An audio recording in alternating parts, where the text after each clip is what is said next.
And then, we closed down, take care of the books, get the audits done, and we're already at a point where we were starting to get the campus ready for this year.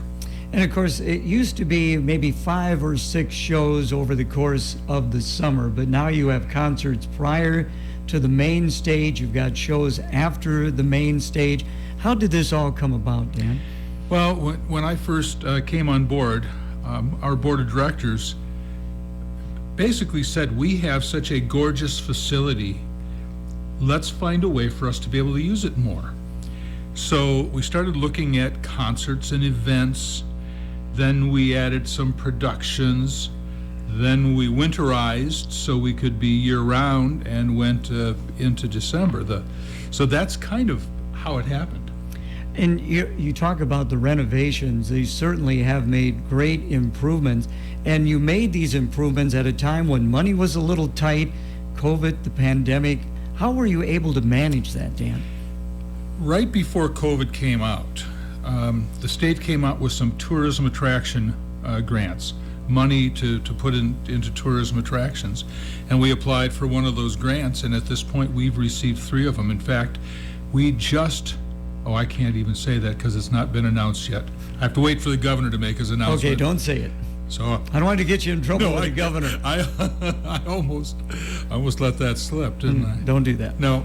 We like to have, breaking news, but Well, right. not at your expense.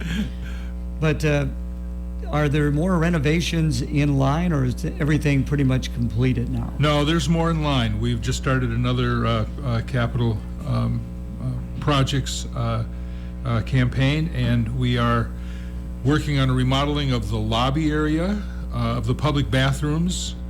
Then we've got some of the living areas that we need to improve, mainly the bathhouses, some of the walkways between buildings. It gets very wet back there during rains, so we're improving the walkways.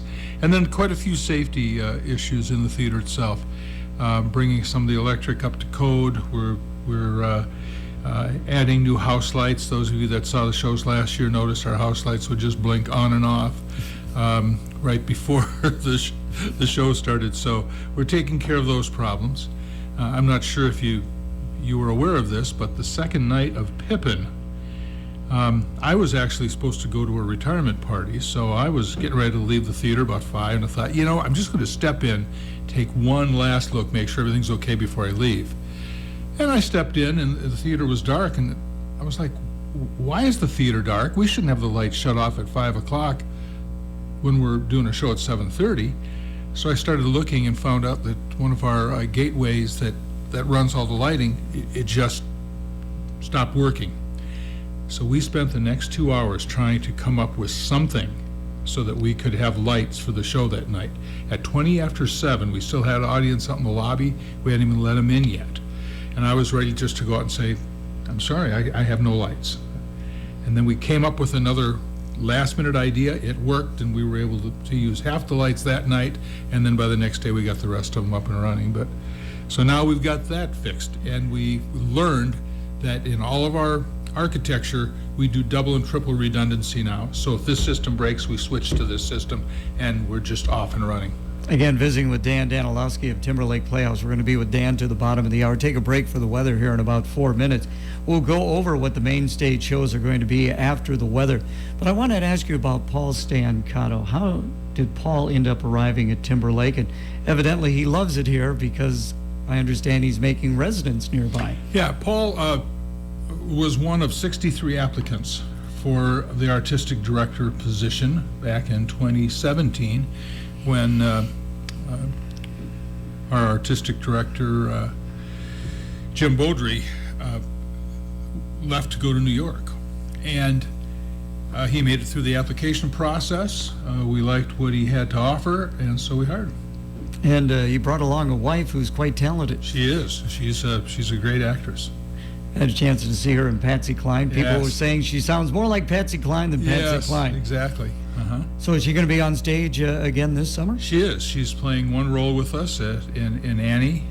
She's actually going to play Mrs. Hannigan. Okay, and what about you? Are you going to be a backup? No. What was it, the Buddy Holly production where you ended up being on stage? Yeah.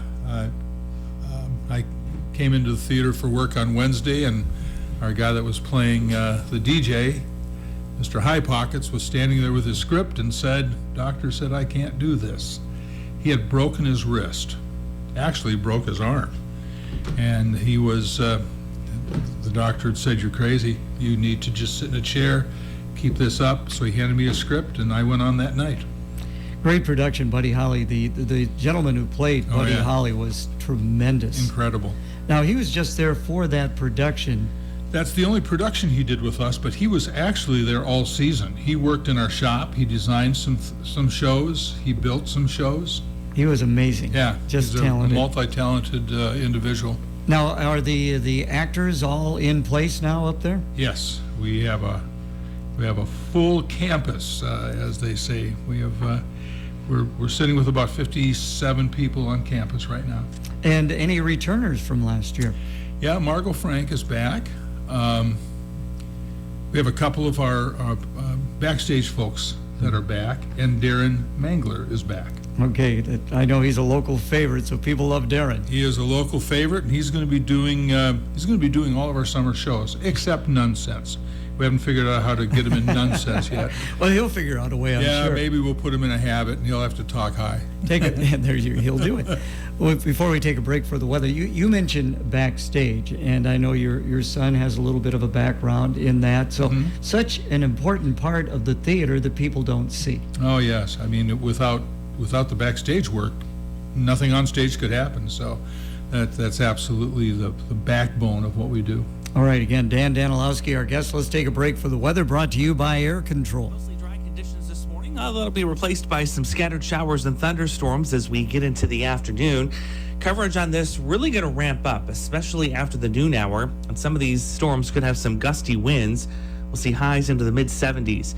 Rain and thunderstorms early this evening. That'll wrap up and give way to partly to mostly cloudy skies overnight with lows in the upper 50s. Morning clouds for Friday. Afternoon sunshine will be back in the low 70s. And then as we get into the Memorial Day weekend, partly cloudy, 80 for Saturday, upper 80s, some added humidity by Sunday, and Memorial Day itself, low 90s, partly cloudy skies, and heat index values near 95. With your Storm Track 8 forecast, I'm meteorologist Andrew Stutzky. Thank you, Andrew. A little bit of a mist out there, 66 degrees, light west winds. Our update brought to you by Air Control. Simple. That's something we all can appreciate. And when it comes to servicing your air conditioner this summer, nothing is more simple than calling Air Control Inc. in Clinton, Iowa. Day or night, hot or cold, Air Control is your local comfort solution. Schedule your service today by calling 243-7228. Day or night, hot or cold, call Air Control, your affordable comfort solution. Again, we thank Dan Danielowski from coming over from Mount Carroll, getting ready for the start of the season. Escape to Margaritaville. That'll be opening up June 2nd. I am looking forward to seeing this one. A week from tonight, Jimmy Buffett music all over campus. It's a great show, and you know, for those of us that are parrot heads anyway, doing this show, and to be able to get the regional premiere of the show. First time this has been done in the Midwest. It's been done on the East Coast, it's been done in the Florida area, but never in the Midwest. So how big of a cast in this? And is there actually a character, Jimmy Buffett? No. What it is, it's a story, then it's Jimmy Buffett music that helps tell the story. Okay. All right. That makes a little more sense. Yeah. Lend Me a Tenor. This That's a great show. What a comedy. If you like the comedy, the mistaken identities, the running around, the door slamming type comedies, this is the one. It's a great show, and we're looking forward to that. And another one that people are quite familiar with, Annie, and that'll be opening up on June 30th. June 30th, absolutely. And I tell you what we're doing. We have some auditions coming up that we need a little help with. We have not cast one of the roles in that show yet. Everything's cast except for one role. Annie? No, Annie is cast. Sandy, the dog, is not cast. So we are having dog auditions, and they're going to be on June 6th. Bring your dog out to the theater. We're going to watch how the dog will sit and stay, come to you. Be great if they look a little bit like the cartoon character of Sandy, but that's not necessary. We more care about the behavior of the dog. So dog auditions on June 6th. Okay, there you go. Legally Blonde. Now, this was a great movie, and how did they make something like that into a play? Well, there's a lot of plays that they make into movies or movies that they make into plays.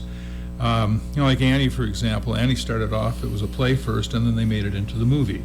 Legally Blonde, the other way around. But if you take a look at a lot of shows we've done, they're also movies, and you always say, how are they going to do that? I remember in Finian's Rainbow, in the movie, there's this big train scene with a train coming right at you. I'm like, how in the world are we going to do a train coming right at you? Well, it's written out of the play. So that's kind of how it's done. There are folks that their job is to take a good movie and then do a script out of it. And then there are others that just flip it the other way. They take a play or a good musical, and they're screenwriters. They make the screenplay. So some things get left out. Some things happen off stage. Some things happen in a matter of a couple of lines as opposed to a big scene. So that's how that's done. It's a great play, and we also need a dog. We need a Chihuahua for that show. Oh, that's right. Bruiser. So that'll be followed up by, you had mentioned Nonsense. This is another one people are quite familiar with. yeah, what a crazy comedy. It starts off with the premise. Sister Julia, child of God, has poisoned everybody, so they didn't have enough money to bury all the nuns, so they put them in the freezer, and they're doing a fundraiser to come up with enough money to bury them so they can get the nuns out of the freezer. So when you start with that kind of a premise, the rest of the night's going to be kind of crazy.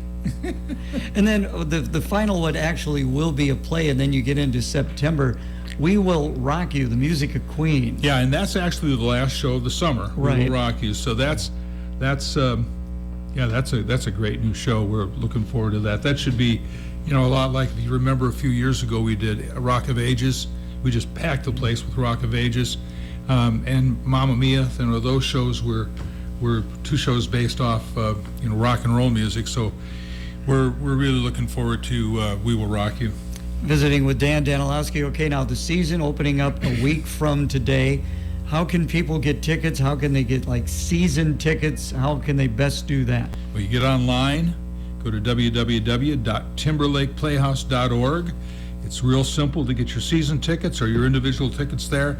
If you're not really great getting online, then call the box office, 815-244-2035. And of course, we have dealt with wearing masks and various things like that the last couple of years. What about this summer, Dan? Right now, we are mask optional. So if you feel comfortable with a mask, feel free to wear it.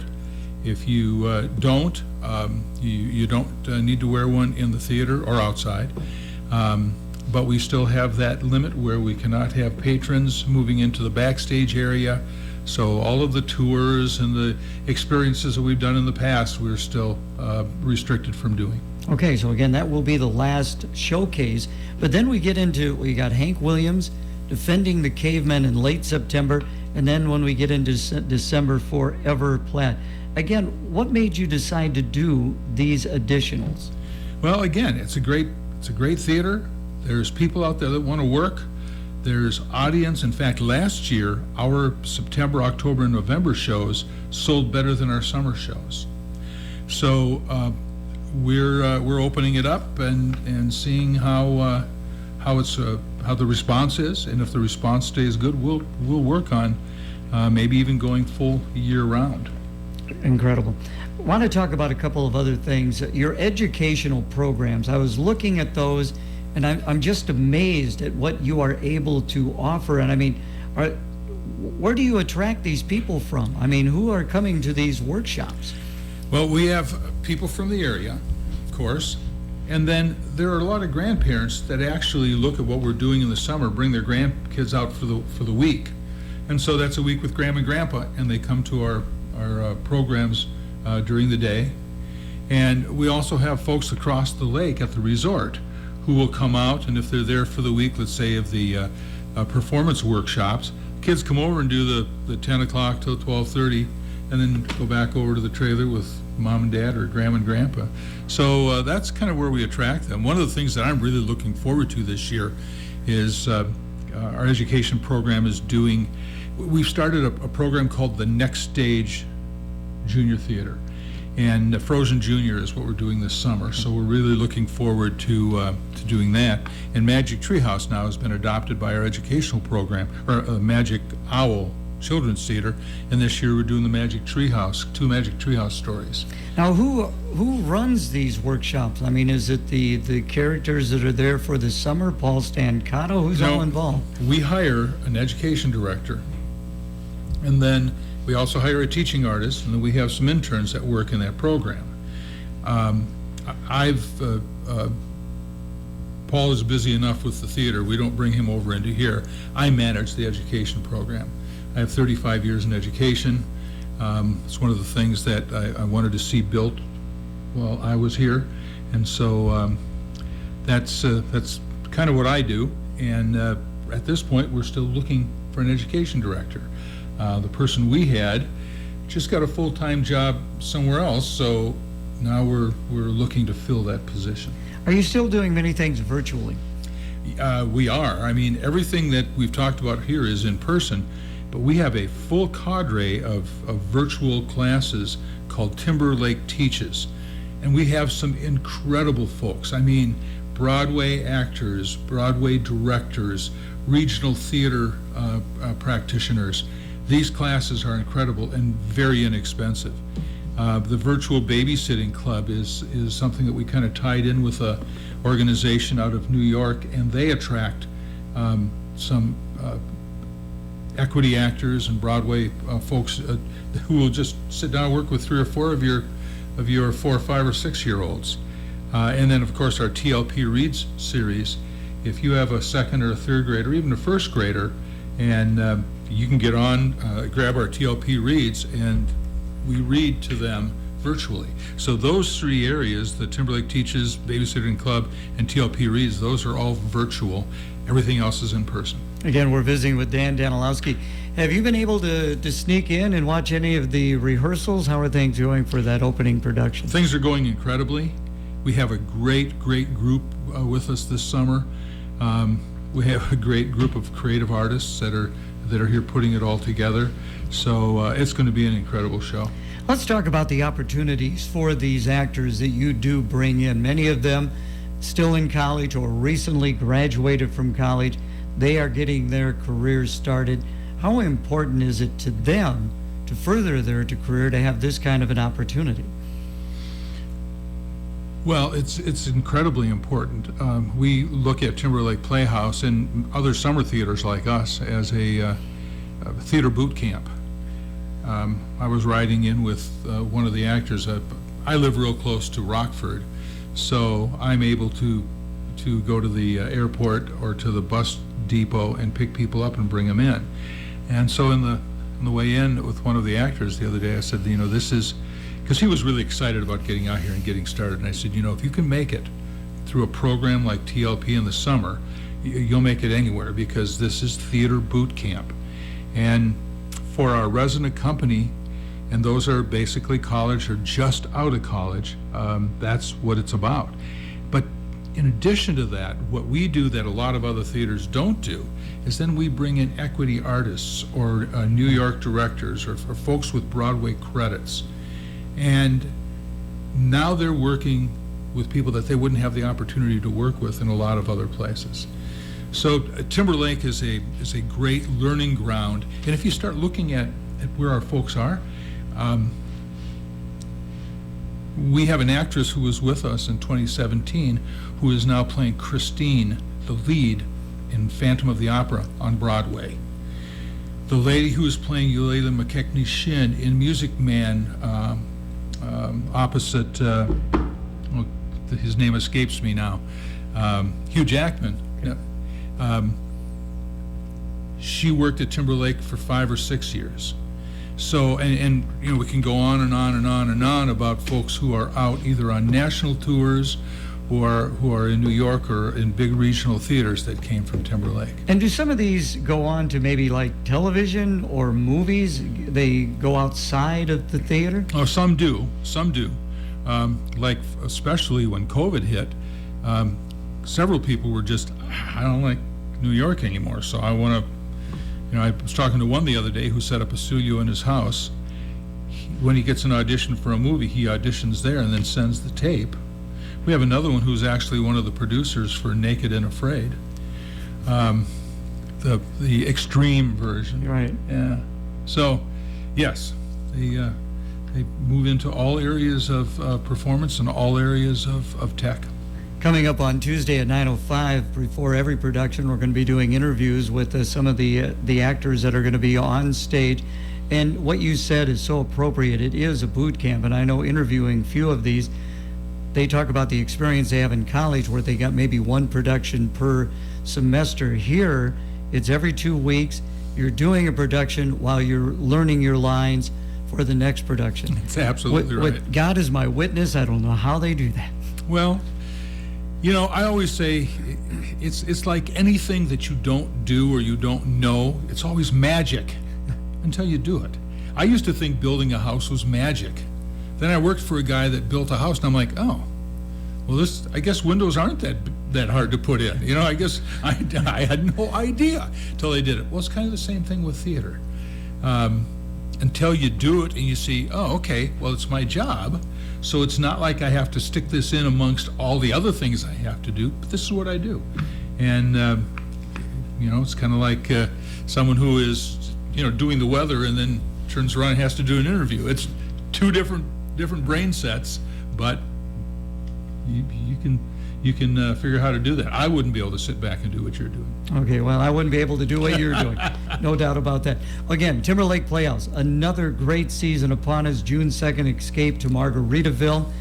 Looking forward to another season. What an opportunity for people in this area to see this kind of talent so close. The caliber is incredible. The fact that you can see somebody today who maybe has already been on a Broadway show, been in a movie, or that you will see in a Broadway show or in a movie. Maybe not year- that for yeah, not couple just years a couple from now. years, yeah, just amazing. People want to find out more information. Again, the website. www.timberlakeplayhouse.org. Thank you so much, Dan. Thank you.